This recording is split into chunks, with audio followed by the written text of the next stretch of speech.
होते हैं तो अपने बारे में सोचते हैं, आपके बारे में नहीं सोचते। सोचने का काम हमारा, हमारे लिए हमको है, हम अपने काम को छोड़ दिए। जब ये जंगल में गए, अब यहीं से एक बहुत सुंदर कथा निकलेगी, जड़ भरत की कथा, जो बहुत ही ज्ञानप्रद है। एक कल ही की कथा अभी हो रही है, मैं इसका संक्षेप रूप करूंगा। भरत जी ने सब कुछ छोड़ दिया, भरा पूरा साम्राज्य छोड़ा, राज्य छोड़ा, शासन छोड़ दी, सत्ता छोड़ दिए, संपत्ति छोड़ दिए, लेकिन एक बात नहीं छोड़ पाए। जानते हैं क्या? मन को ठीक नहीं कर पाए।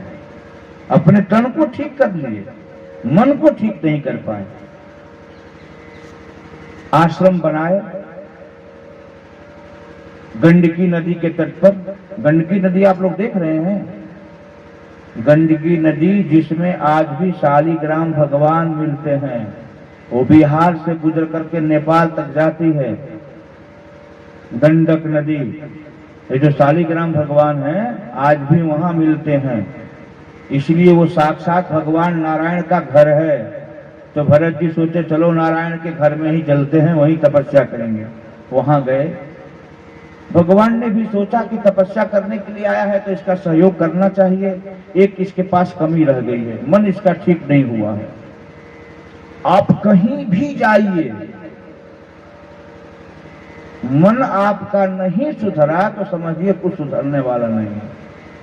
आप कहीं भी रहिए, मन सुधर गया है तो समझिए सब सुधर जाएगा, कुछ बिगड़ने वाला नहीं है। एक दिन भरत जी दोपहर में गंडकी नदी में मध्याह्न कालीन सूर्यार्घ दे रहे थे।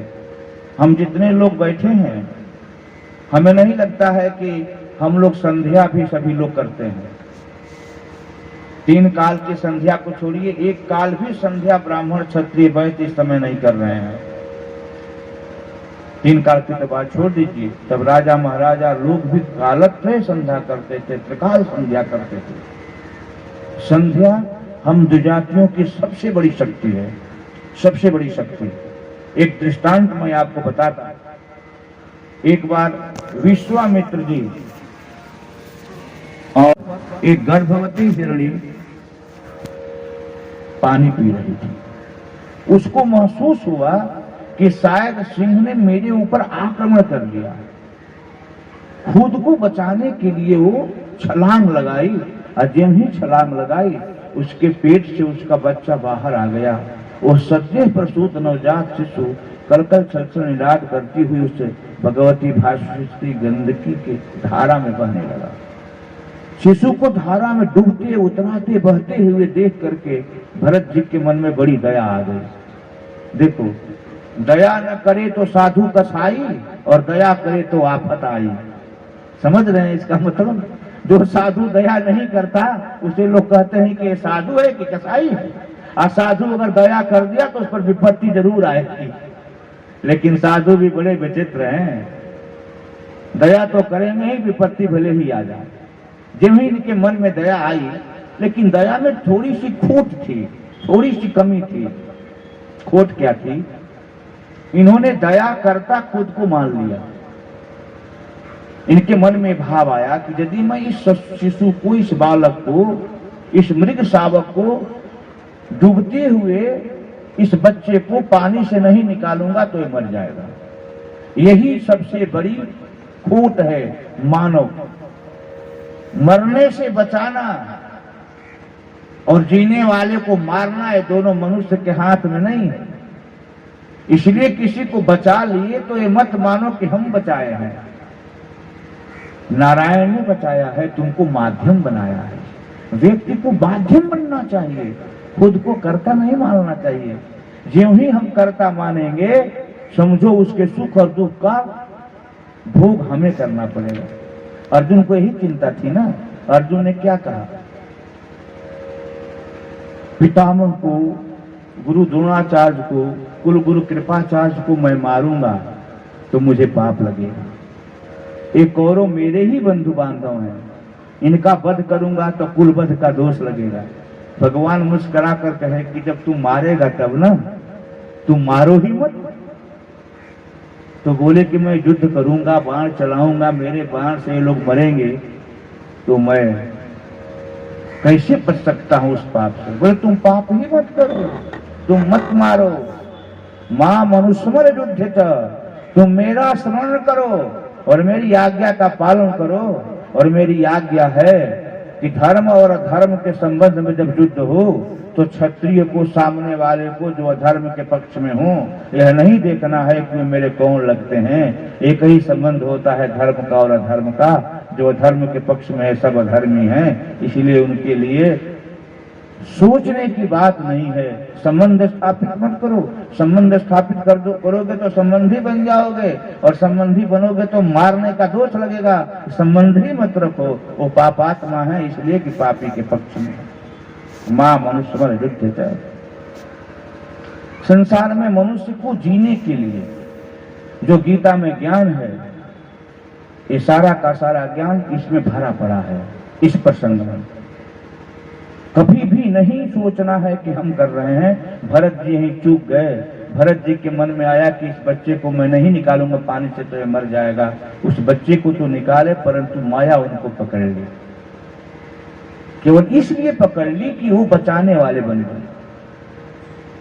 उसको लेकर के आए, जो अपने 100 पुत्रों को घर में छोड़ दिए थे, अपनी रानी को छोड़ दिए थे, भारत का सम्राट पना छोड़ दिए थे, वो जुड़ गए एक मृग के बच्चे से।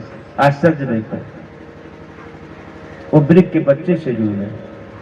मृग में इतना प्रेम हो गया कि उनका पूजा पाठ, उनकी तपस्या, उनका जप, ये सब धीरे धीरे कम होने लगा।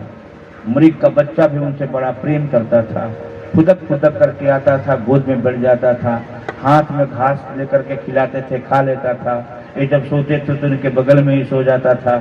कभी कभी इनके पीठ को अपनी सींग से खुजला खुजला करके इनको आनंदित करता था।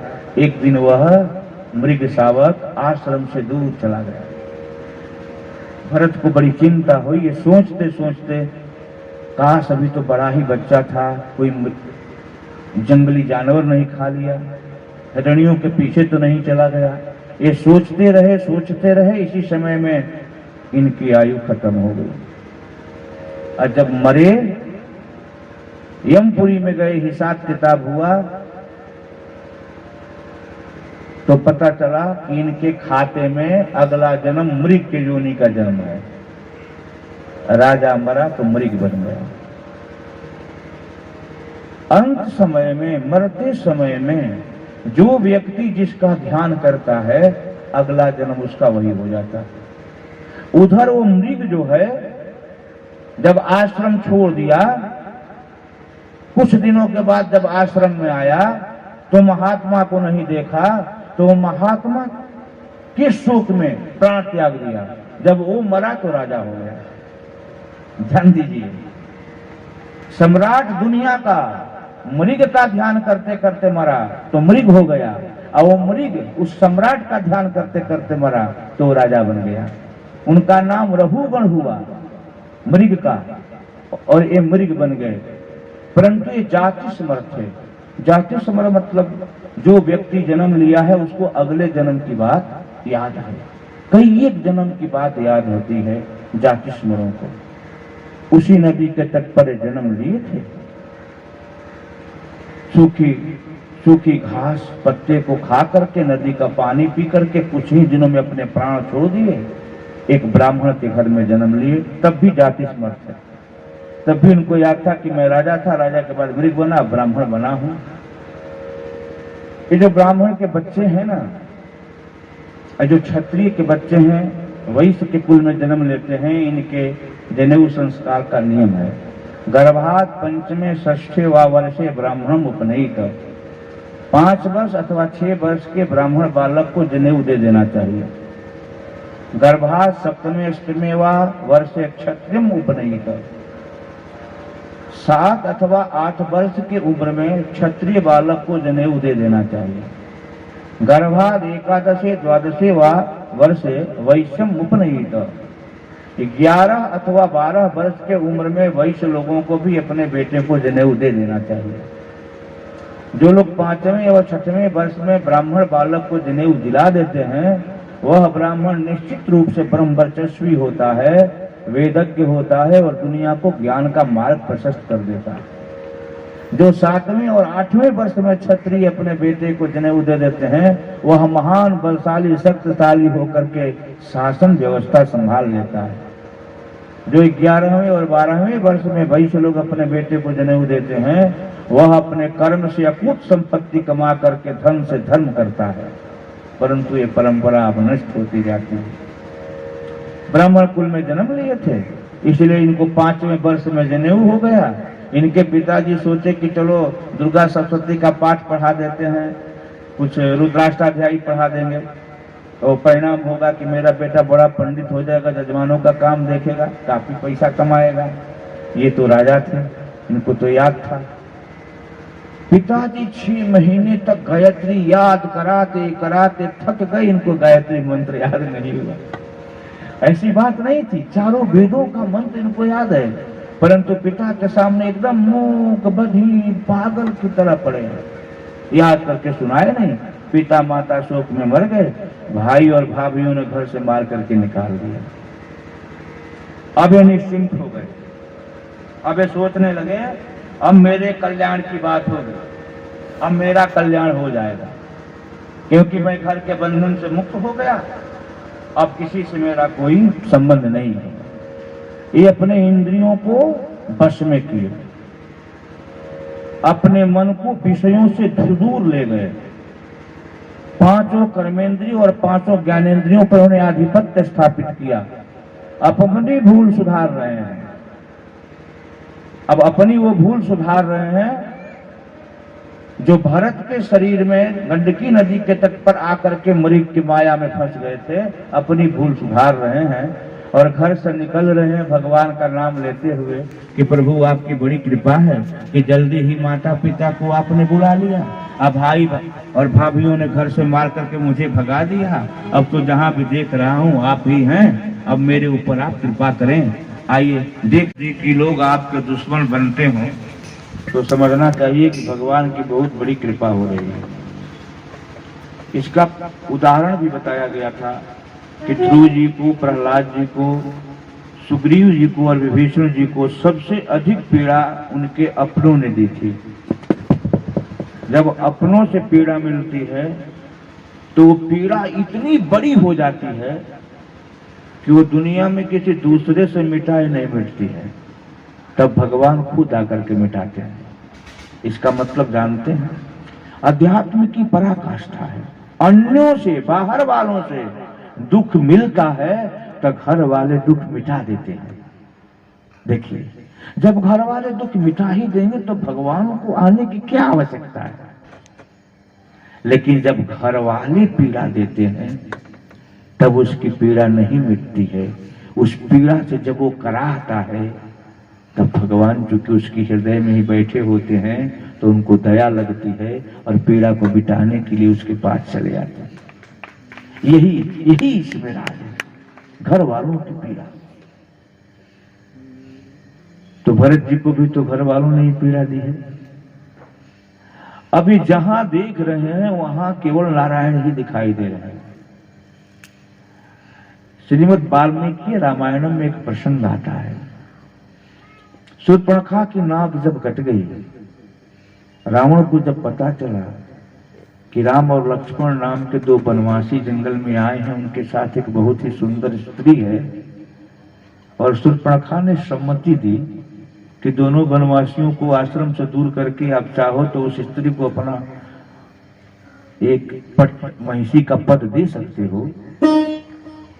जब रावण गया मारीच के पास और मारीच से अपनी बात बताई तो मारीच कहा कि राम असाधारण है। मैं जंगलों में जहां जहां जाता हूं, जहां जहां देखता हूं, वह हाथ में धनुष बाण लिए राम ही हमको दिखाई देते हैं। वृक्षों में, पत्तों में, पुष्पों में, फलों में, कंदराओं में, गिरवरों में, गुहाओं में, पशुओं में, पक्षियों में मैं जहां देखता हूं वह हाथ में धनुष बाण लिए मुझे राम ही दिखाई देते हैं। रावण, तुम जानते नहीं हो, राम का एक बाण जिसके ऊपर फल मतलब तीर नहीं लगे थे, उसे उन्होंने मारा था, तो मैं 100 योजन समुद्र पार यहां टापू पर आकर के गिरा हूं। तुम सीता का हरण नहीं कर रहे हो, तुम लंका में विनाश आमंत्रित कर रहे हो। एक सीता के कारण पूरी लंका जलकर खाक हो जाएगी। देखिए, राम के बाण से एक बार उस राक्षस का पाला पड़ा तो ऐसा उसका दिमाग खुला कि जहां देखता है वहां राम ही देखते हैं। और जब राम के बाणी से पाला पड़ जाता है व्यक्ति को, जब राम की बाणी लग जाती है, जब वेद साक्षात करा देता है, तो भी व्यक्ति जहां देखता है वहां राम ही देखता है। राक्षस में और हम मनुष्यों में कोई फर्क नहीं है। अंतिम चरम स्थिति में जाकर हम दोनों एक ही स्थिति में आ जाते हैं। राक्षस भी जब अपने राक्षसपना का परित्याग करता है तो सब जगह ईश्वर को देखता है, और मनुष्य भी जब अपने संपूर्ण मानवीय मूल्यों में आ जाता है तो सब जगह